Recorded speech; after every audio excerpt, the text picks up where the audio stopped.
Hello guys, Overrated Gaming here, and welcome back to Alan Wake. If you like this episode, leave a like, comment, subscribe if you're new. You guys know what to do.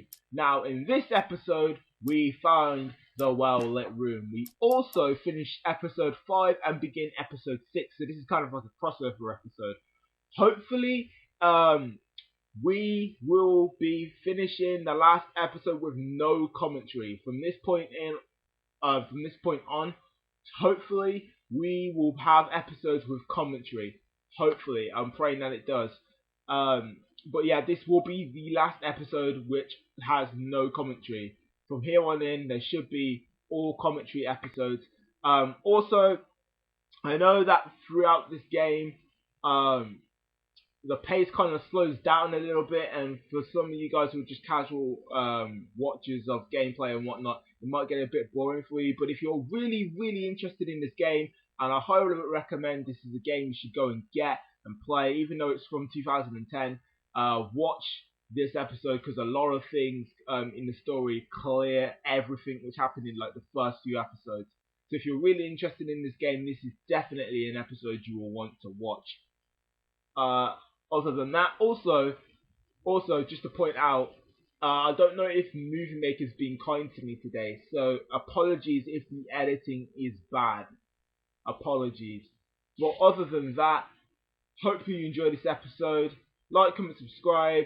Let's push for 100 subscribers, like I say in pretty much every episode now. I'll see you guys later, and I hope you enjoy your day. Take care. Enjoy the holidays as well. Bye now.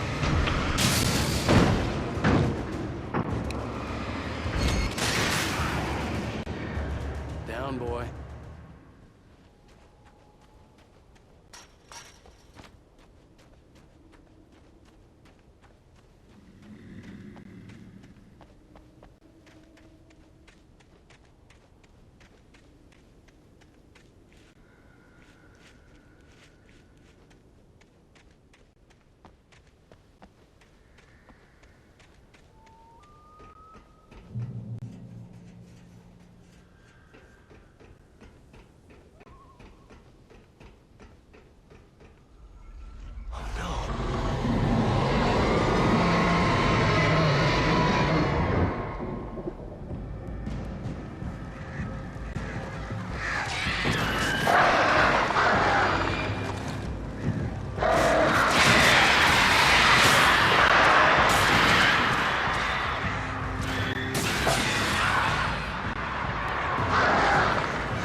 Fishing can be a hobby or a job.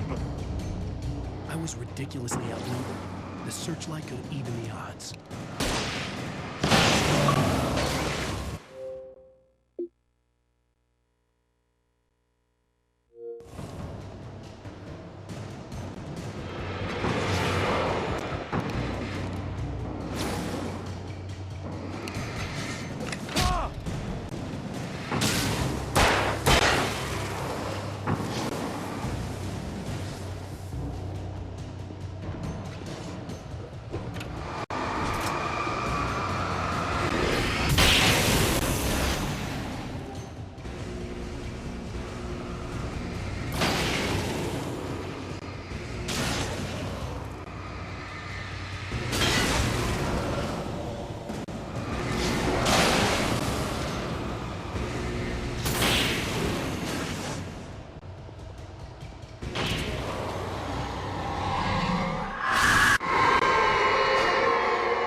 You will go no further.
You made it.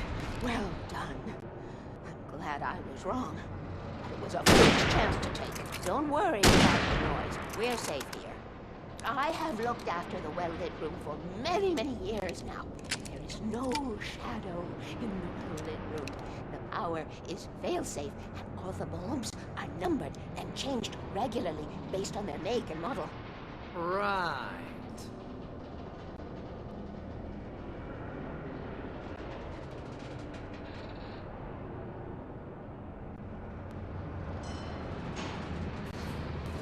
There's an old army base in during the Second World War. They must have built this. Yes.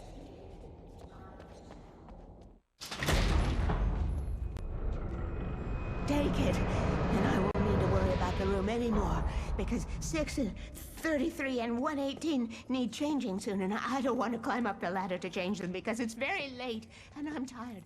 And if you take it, I won't have to do that anymore.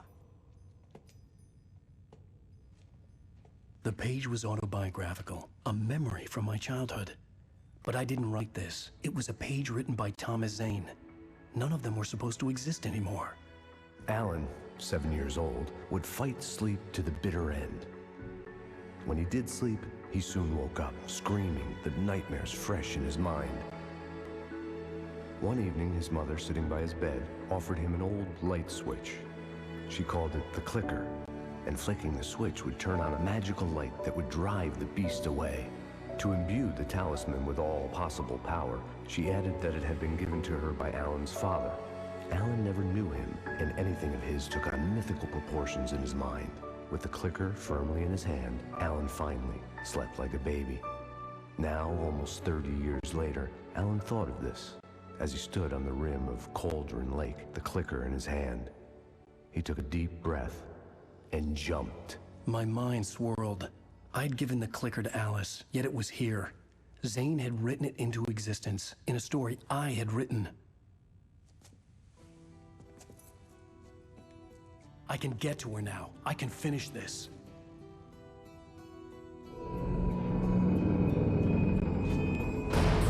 Remember standing on a broken field, white crippled wings beating the sky, the harbingers of war with their nature revealed.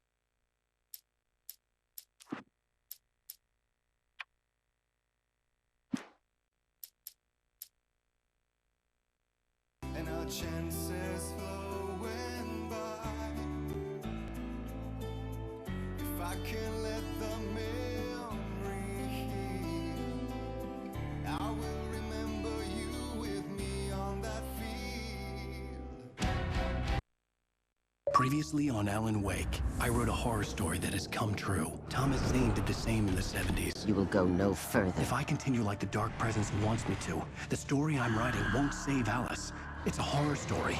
No one will survive. You knew Zane! Thomas Zane! You're the Lady of the Light in the song! He left something behind to help me. The clicker. Alan thought of this as he stood on the rim of Cauldron Lake, the clicker in his hand. He took a deep breath and jumped. I can get to her now. I can finish this.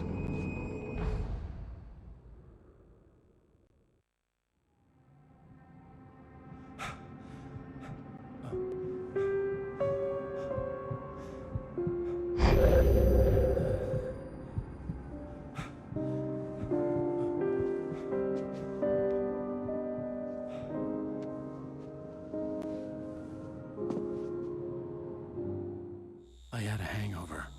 My head was about to explode and the light hurt my eyes. I needed my sunglasses and painkillers to dull the pain. In one of my finer moments of self-deception, I swore to quit drinking.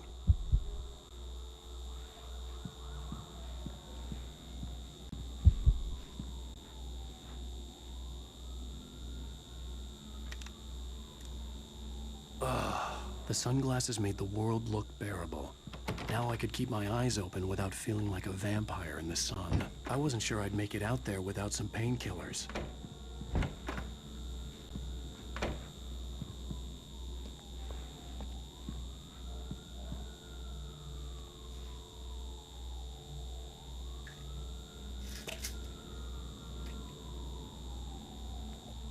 pills worked fast. The prospect of being awake started to seem bearable again.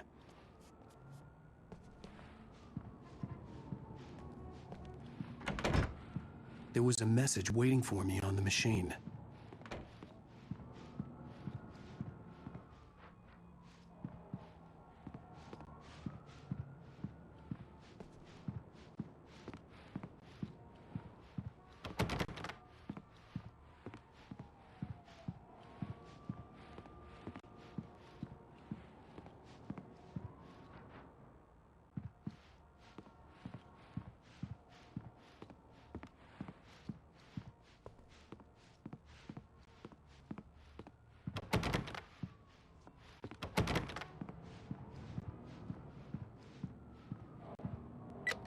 You have one new message. Al! Are you still asleep? Wakey, wakey! You should have your show on your TiVo.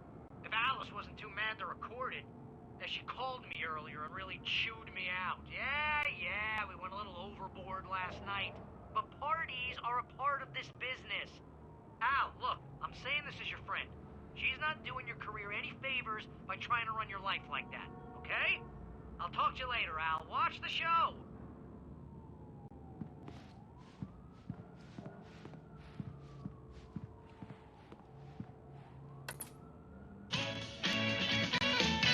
Ladies and gentlemen, welcome back to the Harry Gallet Show. Thank you. Thank you, everybody. We have a great show tonight. I've been talking with the best-selling author Alan Wake about his new book, The Sudden Stop. Yeah, good read. Go buy it. No, it is a good read. Look, I'm gonna be honest here. Is that wise? No, but I'm gonna do it anyway. I got people who give me the lowdown on books. I'm a busy guy. But this one, I actually read from cover to cover. I mean, I'm a big fan. Wow, thanks. Now, this might be a spoiler for those who haven't read the book yet. Based on the sales figures, the 2 people out there who haven't read the book yet. But this last book is all about the death of the main character, the hard-boiled New York detective, Alex Casey. Now, there's been a lot of outrage about this. Why the hell did you kill Casey? What the hell were you thinking, man? Good riddance. No, seriously, though. 7 years and 6 books is a long time. He was a gloomy guy to spend all your working hours with, and it was a good run. But it's time to explore new things. My next book will be a departure from the old for me. You selfish bastard, always thinking of yourself. Well, you've certainly given us a lot of entertainment over the years. And now that you mention it, Casey was a gloomy guy. Never had much luck with his love life with the ladies. Was that autobiographical in any way? Yeah, no kidding. Casey's lady friends tended to die on him. With Casey, it was all about his pain. No, nothing autobiographical about that. I'm a happily married man. My wife is my muse. Well, congratulations. That's great to hear. So, how's the publicity tour been treating you? Good, great. But I gotta say, I'm glad to be back home in New York. Well, you've certainly been on the news a lot lately. Lots of parties and, you got into a fight with some paparazzi. Oh, man. Well, that guy was really in my face. I lost my temper. I know that wasn't cool. You are famous for that temper. Well, I did also write several books. Well, your latest novel is called The Sudden Stop, and it's in bookstores now. Go get it. That means the 2 of you out there who haven't bought it yet. Ladies and gentlemen, that's all we have for you tonight. I want to thank all our guests for the evening. Alan Wake, Sam Lake. Once more, do the face for Sam. There we go. And our musical guests, Poets of the Fall. Thank you, and good night. At least I'd been funny. I told myself I could live with that. You watch the show? I didn't say anything stupid, if that's what you want to know. Okay, Grumpy. You want an aspirin or something? Are you going to start with me about drinking now? You know what? Go back to sleep, Alan.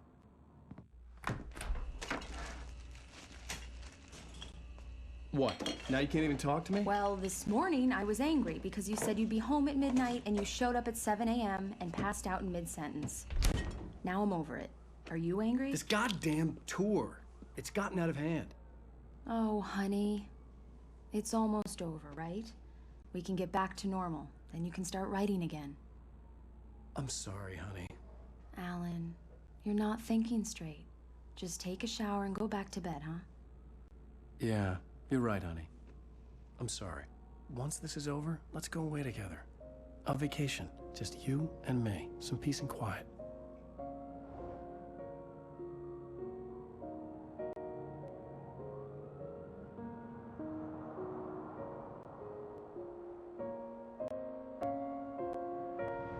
Somehow, the clicker was the key to the cabin. I had to return to Cauldron Lake to save Alice.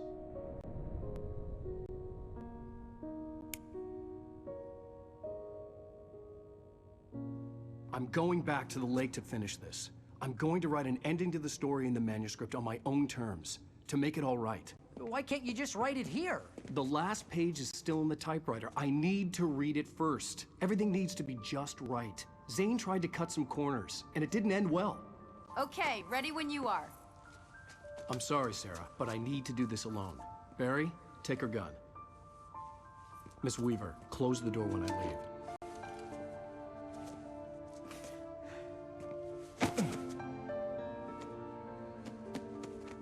Good luck, Al. See you later.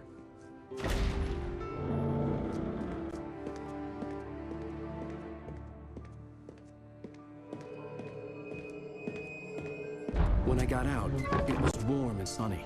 I'd flicked the switch of the clicker. Had it done this? I didn't stop to question it. I had to take advantage of the sunlight to get to the lake. On Zane's page, I'd stood on the rim of Cauldron Lake, about to use the clicker. That's where I was headed.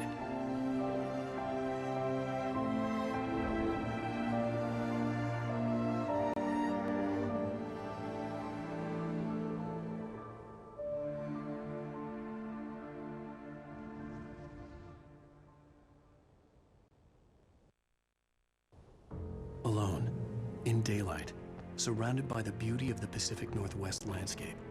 It was hard not to let doubt creep in one last time. I could still chalk everything up to a dream, a delusion.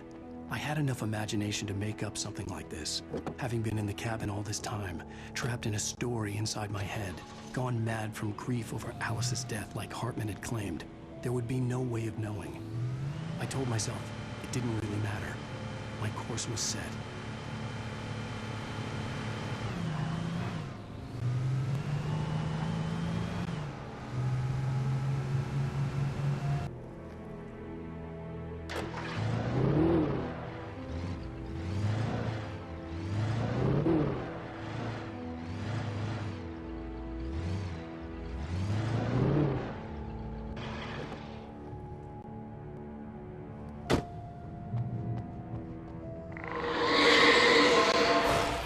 Had touched me. There was a link between us. Always would be. I could feel its presence again, getting closer.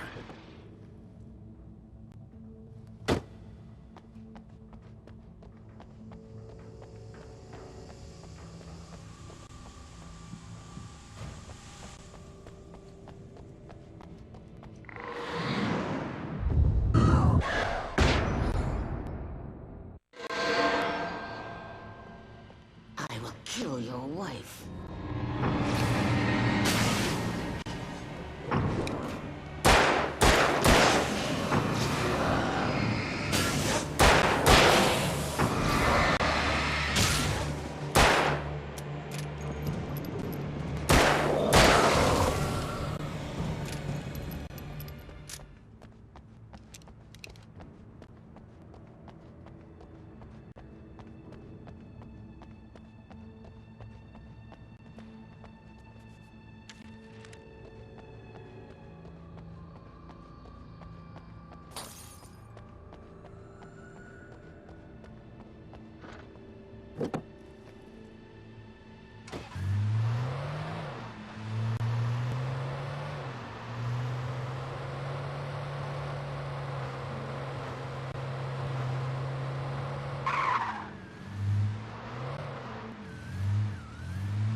This had obviously been the room where Agent Nightingale had stayed when he hadn't been busy harassing me.